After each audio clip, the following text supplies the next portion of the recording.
Le Premier ministre préside une réunion visant à éliminer les difficultés et les obstacles à la mise en œuvre du développement du logement social.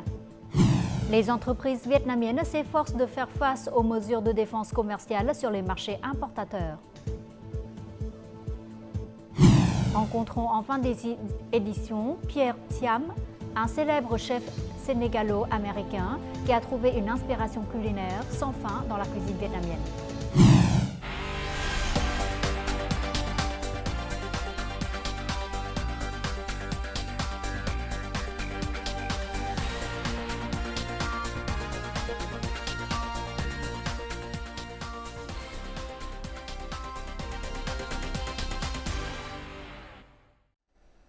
Mesdames et messieurs, bonjour, bienvenue au journal francophone. Ce vendredi 17 mai était la deuxième journée de travail du 9e plénum du comité central du Parti communiste vietnamien, 13e exercice. Le comité s'est penché sur les projets de rapport relatifs à l'édification du parti et à l'application des statuts du parti, à la mise en œuvre de la directive numéro 35 du bureau politique publiée le 30 mai 2019 et de la directive du bureau politique sur l'organisation des congrès du comité du parti à divers échelons. Ces projets de rapport seront soumis au 14e congrès national du parti. Dans l'après-midi du 17 mai, le Premier ministre Phạm Minh Chính a présidé une réunion visant à éliminer les difficultés et les obstacles à la mise en œuvre du développement du logement social. Selon un rapport du ministère de la Construction, à ce jour, le pays a réalisé 503 projets de logements sociaux avec plus de 418 200 appartements. Cependant, de nombreuses provinces et grandes villes ont un faible taux de réalisation de logements sociaux par rapport à l'objectif du projet de construire au moins 1 million de logements sociaux pour la période 2021-2030. Après avoir écouté les rapports, le Premier ministre a ordonné de diversifier les ressources pour la mise en œuvre du projet. En outre, les procédures et conditions, tant que pour emprunteurs qui investissent dans le logement social, que pour les acheteurs, les locataires et les acquéreurs doivent également être plus simples. Le Premier ministre a donc confié de nombreuses tâches spécifiques au ministère, branches, localités, unités et entreprises concernées. Le Vietnam est l'une des économies contribuant largement à la croissance positive de la région Asie-Pacifique. Telle est l'estimation du Fonds monétaire international dans son récent rapport sur les perspectives économiques mondiales et régionales. Les statistiques des 4 premiers mois de l'année montrent que la croissance de l'économie vietnamienne est fortement soutenue par l'attrait des investissements directs étrangers, le décaissement des capitaux publics et l'augmentation de la demande intérieure. Nous en saurons plus. Le nombre de nouvelles commandes à l'exportation a augmenté de nouveau au cours des 4 premiers mois de cette année. Les exportations ont augmenté de 15% avec un excédent commercial estimé à 8,4 milliards de dollars. Nous observons des signaux positifs provenant de grands marchés, par exemple, une croissance prévue à 2,3% pour l'économie américaine. Il s'agit d'un marché de consommation important pour les exportations vietnamiennes. Les avantages commerciaux contribuent à renforcer la position du Vietnam en matière d'attrait des investissements directs étrangers. Le pays a attiré près de 9,3 milliards de dollars d'IDO au cours des 4 premiers mois de l'année. De nombreuses localités se concentrent à attirer des IDO de haute qualité. Sur la base de critères mondiaux, nous créons des conditions favorables pour encourager les investissements dans l'économie verte. Dans le même temps, nous nous concentrons à rénover les parcs industriels pour qu'ils consomment moins d'énergie. Récemment, le décaissement des capitaux d'investissement public a contribué à la croissance économique. Les travaux d'infrastructures de transport financés par le budget public sont accélérés. Le principal moteur pour assurer une croissance de 6% ou plus pour l'économie vietnamienne est le décaissement des investissements publics. Nous apprécions la détermination du gouvernement à décaisser plus de 95% des capitaux du fonds public prévus pour l'année en cours. Selon les experts, les politiques monétaires, fiscales et d'investissement flexibles seraient la clé de la croissance du Vietnam en 2024. Prolonger de 6 mois l'échéance des dettes et continuer la réduction de la taxe sur la valeur ajoutée de 2% jusqu'à la fin de cette année. Ces propositions du gouvernement aideront à augmenter la demande intérieure et à stimuler la reprise des entreprises. Le produit intérieur brut du Vietnam au premier trimestre devrait augmenter de 5,66% par rapport à la même période de l'année dernière, soit la plus forte augmentation depuis 2020. Jusqu'à la fin de l'année dernière, les produits exportés par le Vietnam avaient fait l'objet de plus de 240 enquêtes de défense commerciale. Rien que l'année dernière, il y a eu 15 nouveaux cas. Les États-Unis sont l'un des pays qui recourent régulièrement à des mesures défensives, représentant près d'un quart du nombre total de cas auxquels le Vietnam est confronté. Face à cette situation, que doivent faire les entreprises vietnamiennes? La réponse dans le reportage suivant. Les États-Unis constituent l'un des marchés les plus vastes et les plus ouverts au monde pour les produits internationaux. Les marchandises étrangères entrent presque librement sur ce marché. C'est pourquoi les États-Unis ont besoin d'un outil pour ajuster les flux de marchandises importées et protéger les entreprises manufacturières nationales. J'ai plus de 30 ans d'expérience avec les affaires de défense commerciale. Outre les affaires légitimes qui servent à protéger les entreprises américaines, il est regrettable d'admettre qu'il y a eu de nombreux cas d'abus des mesures de protection commerciale. Un certain groupe d'intérêts a profité des mesures de défense commerciale pour empêcher l'importation de marchandises aux États-Unis. Dans de tels cas de défense commerciale injustifiée, des conflits surgiront au sein du marché américain. C'est aussi une opportunité pour les pays soumis à des recours commerciaux comme le Vietnam. Dans le processus de gestion des mesures de défense commerciale, nous recommandons aux entreprises de s'unir. L'objectif est de soutenir les points de vue des exportateurs et de réfuter les arguments des fabricants du pays importateur. Cela garantira une plus grande chance de succès.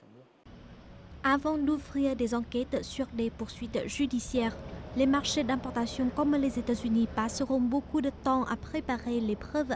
Cependant, une fois l'enquête commencée, les entreprises exportatrices comme celle du Vietnam ne disposent que d'un court délai, environ un mois pour préparer des contre-preuves. Nous, Américains, avons un dicton, mieux vaut prévenir que guérir. Les entreprises vietnamiennes devraient s'entraîner à réagir aux situations où leurs marchandises font l'objet d'une enquête de défense commerciale. Lorsque le département américain du commerce ouvre une enquête défensive, il essaie toujours de garantir le libre-échange et d'éviter les conséquences pour ses partenaires. Mais cela dépend aussi des réponses de ses partenaires eux-mêmes.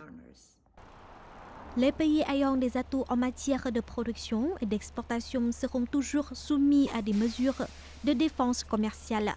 Les entreprises vietnamiennes devraient donc être prêtes à faire face aux poursuites de défense commerciale pour renforcer la position de leurs produits sur les marchés étrangers.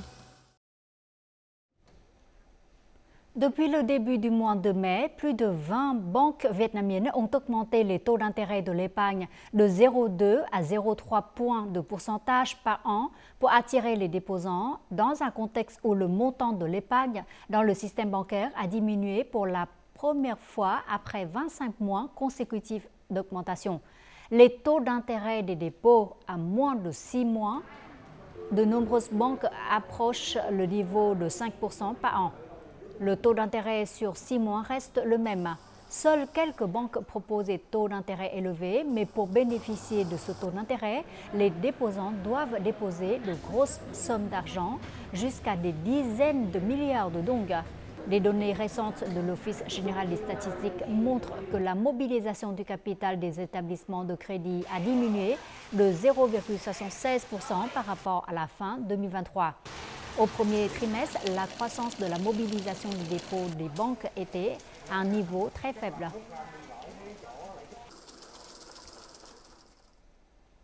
Voici les taux de change et l'indice de la bourse du Vietnam.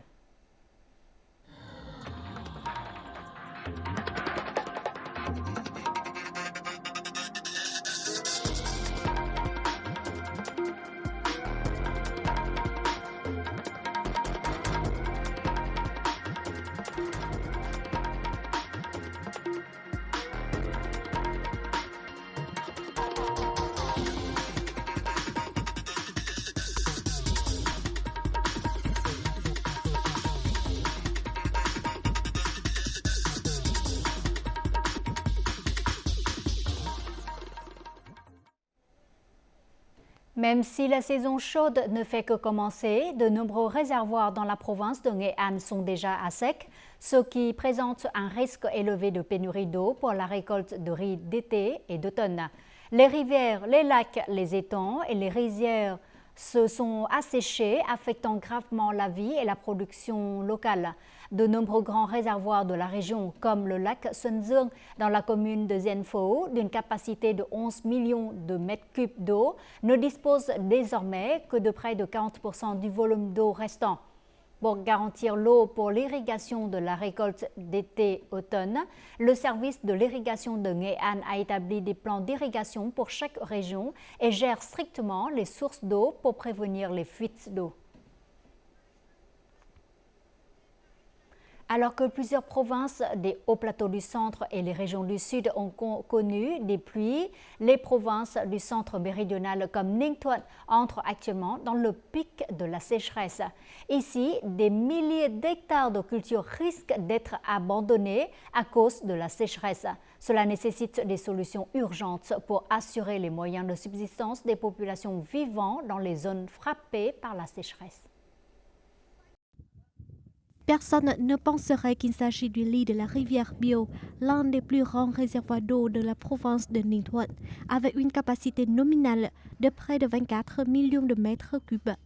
La quantité d'eau dans le réservoir est inférieure au niveau des eaux mortes depuis plusieurs mois maintenant. C'est pourquoi Ninh Thuận prévoit d'arrêter la production d'environ 8000 hectares de culture pour la récolte été-automne. La province a publié un plan d'urgence pour faire face à la sécheresse. Nous concentrons nos ressources sur la fourniture d'eau et de nourriture aux personnes vivant dans des zones affectées par la sécheresse. Cette rizière de plus de 400 hectares est vitale pour la vie de près de 4500 personnes de la commune de Nhị Hà. Les autorités locales donnent la priorité à l'examen des cas difficiles et à la résolution des pénuries de riz. Les agriculteurs viennent de terminer la production pour la récolte hiver-printemps 2023 à 2024, de sorte que les gens stockent également de la nourriture pour surmonter cette sécheresse. Des gens comme eux sont favorables à l'arrêt de la production, car désormais toute la commune et chaque foyer disposeront de suffisamment d'eau pour leur consommation quotidienne. Consciente des difficultés actuelles, Thư a conservé le riz après la récolte précédente. Quoi qu'il en soit, je vais bien parce que le gouvernement fournit de l'eau pour un usage quotidien. Depuis de nombreuses années, les familles de la province de Ninh Thuận ont transformé leur modèle de production pour s'adapter à la sécheresse. Ceux qui sont encore attachés aux rizières doivent accepter des pertes à chaque saison de sécheresse. Les derniers champs de la récolte de fin hiver-printemps ont été récoltés. Après cette récolte, le champ sera abandonné. Une cérémonie marquant le 65e anniversaire de la piste Trường Sơn, appelée aujourd'hui piste Ho Chi Minh 1959-2024, a eu lieu le 17 mai dans le district de Bố Trạch, province de Quảng Bình, au centre. Il y a 65 ans, le 19 mai 1959, était créée la piste Ho Chi Minh, un important réseau routier reliant le nord au sud du Vietnam. Le rôle de la piste était de fournir du matériel, des armes, des munitions et des personnes au sud pour la guerre anti-américaine. La province de Quảng Bình est le point de départ de la route 20 Quyết Thắng, une route considérée comme une artère importante du réseau de sentiers. À cette occasion, le comité d'organisation a parrainé l'Union provinciale de la jeunesse de Quảng Bình, un projet modèle visant à soutenir la réduction de la pauvreté liée à l'élevage bovin. Des prêts ont été accordés pour créer des emplois pour une valeur totale de plus de 3 milliards de dong.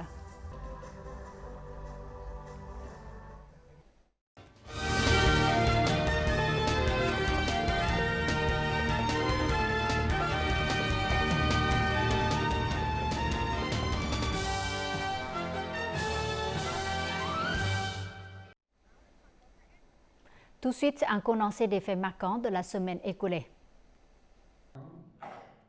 Le 9e plénum du comité central du Parti communiste vietnamien 13e exercice s'est tenu du 16 au 18 mai sous la présidence du secrétaire général du parti Nguyễn Phú Trọng.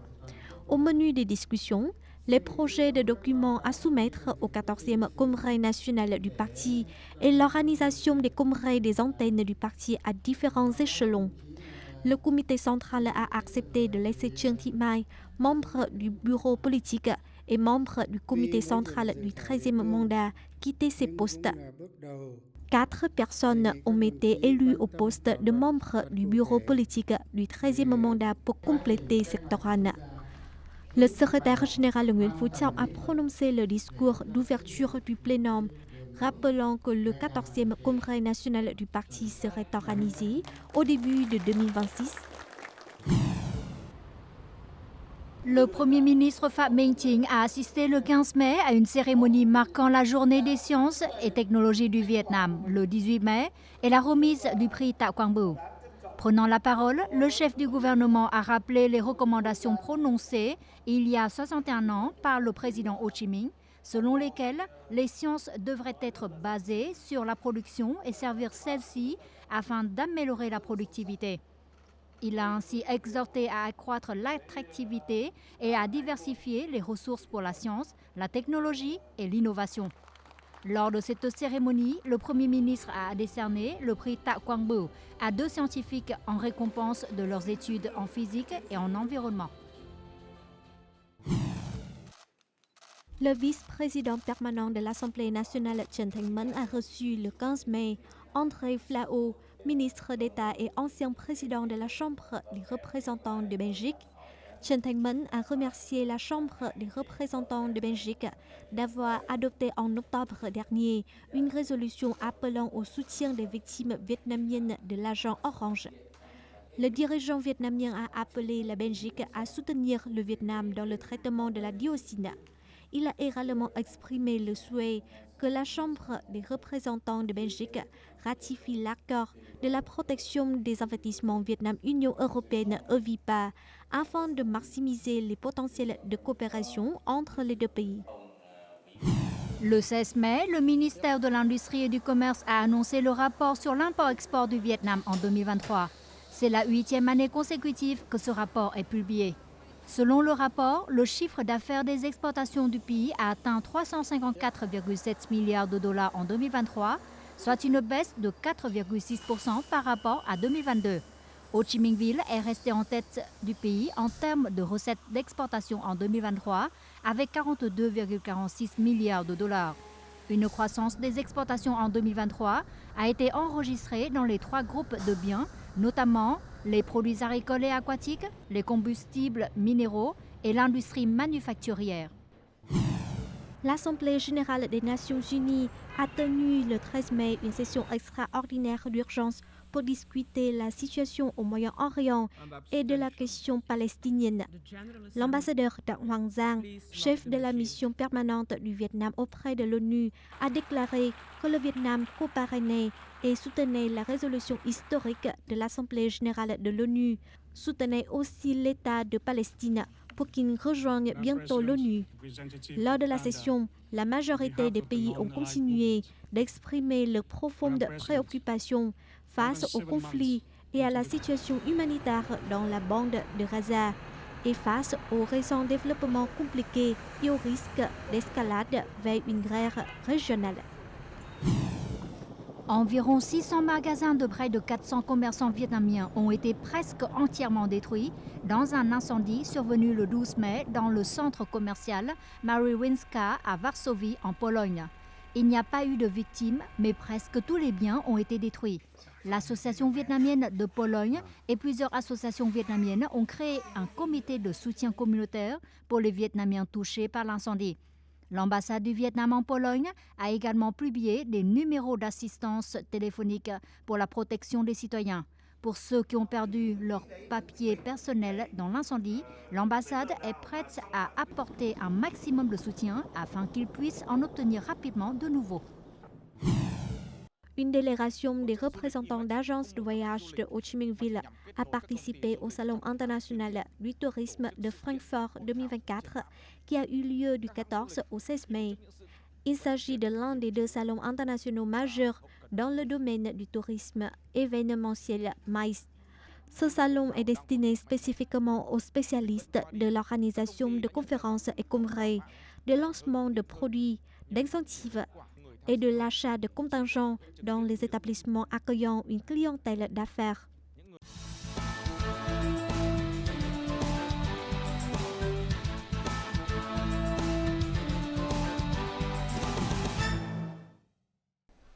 Pierre Thiam est un chef, auteur et activiste connu pour avoir introduit la cuisine ouest-africaine dans le monde. Ces dernières années, son nom est devenu de plus en plus célèbre dans le monde culinaire avec 4 livres de cuisine publiés et 2 restaurants haut de gamme à New York. Mais peu de gens savent que ce célèbre chef sénégalo-américain a trouvé une inspiration culinaire sans fin dans la cuisine vietnamienne. Découvrons sans plus tarder l'histoire unique du voyage culinaire du chef Thiam et les éléments qui l'aident à harmoniser les cultures culinaires des 2 continents.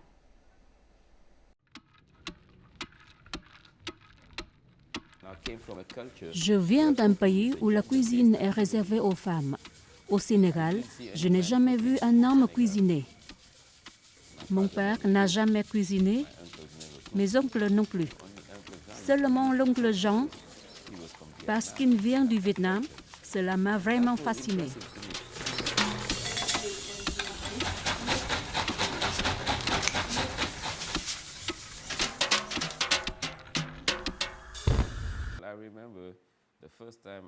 Je me souviens encore de la première fois que je suis allée visiter la maison de l'oncle Jean pendant les vacances d'été. Ce jour-là, chaque été, nous étions envoyés chez nos parents et marraines. C'était aussi la première fois que je mangeais de la nourriture vietnamienne, une cuisine très étrange pour moi. Il y avait des rouleaux de printemps, des légumes, notamment le pho que l'oncle Jean cuisinait très bien. Ces plats étaient extrêmement délicieux. Je les aimais tellement.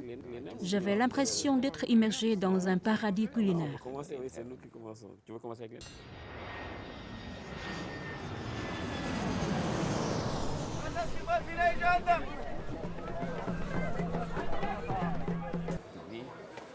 Pour moi, l'oncle Jean est vraiment un héros.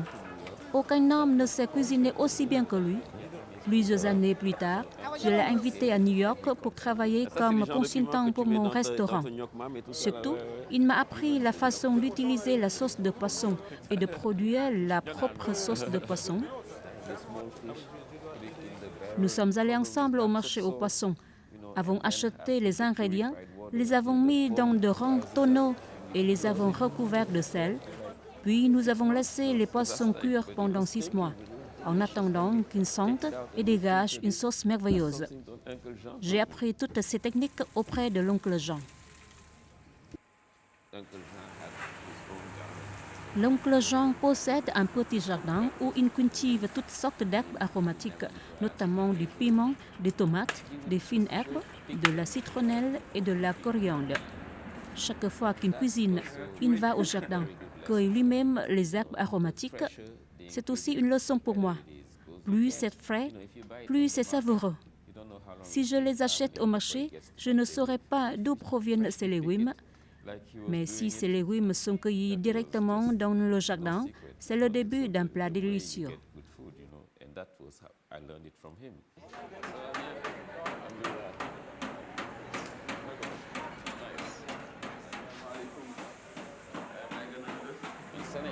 Au Sénégal, Tangana est l'endroit où les gens commencent leur journée. Nous venons ici pour le petit déjeuner et nous prenons un bon repas. Chaque fois que je retourne au Sénégal, je viens ici pour le petit déjeuner. Cette boisson existe depuis plus de 30 ans. Nous ne buvons pas de Starbucks, mais nous buvons cette boisson, une boisson assez similaire au café au lait vietnamien. Le vendeur doit remouiller vigoureusement pour créer une couche de mousse de lait.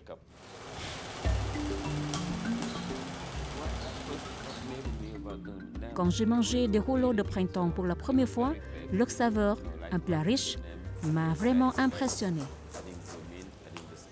On enveloppe le rouleau de printemps dans une feuille, puis ajoute un peu de menthe et trempe l'eau dans un bol de sauce de poisson. Le goût croustillant des rouleaux de printemps frits se mélangent à l'arôme des légumes, le tout créant un ensemble de saveurs inoubliables.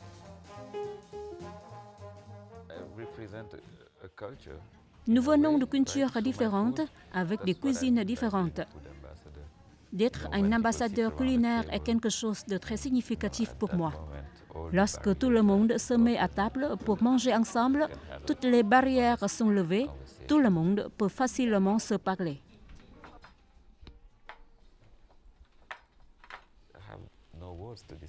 C'est difficile de décrire ce que j'ai vécu. J'ai découvert et expérimenté une grande diversité de cultures. Chaque fois que je cuisine, ce que j'aime le plus est le lien entre moi, les ingrédients et les personnes qui vont manger mes plats. C'est ce que j'aime le plus en devenant chef de cuisine.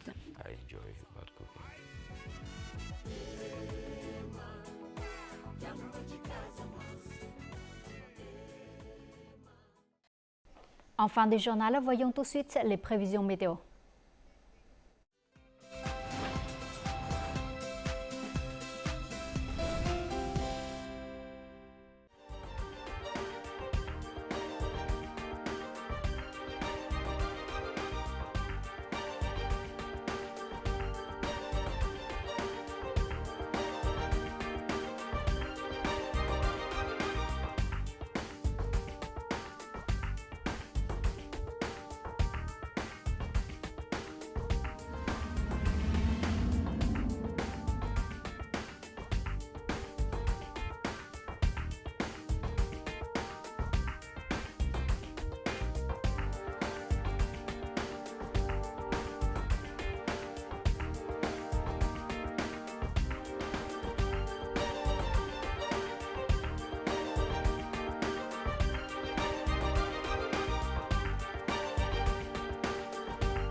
C'est la fin de notre édition. Merci pour votre fidélité. Très bon week-end à vous tous et à la prochaine.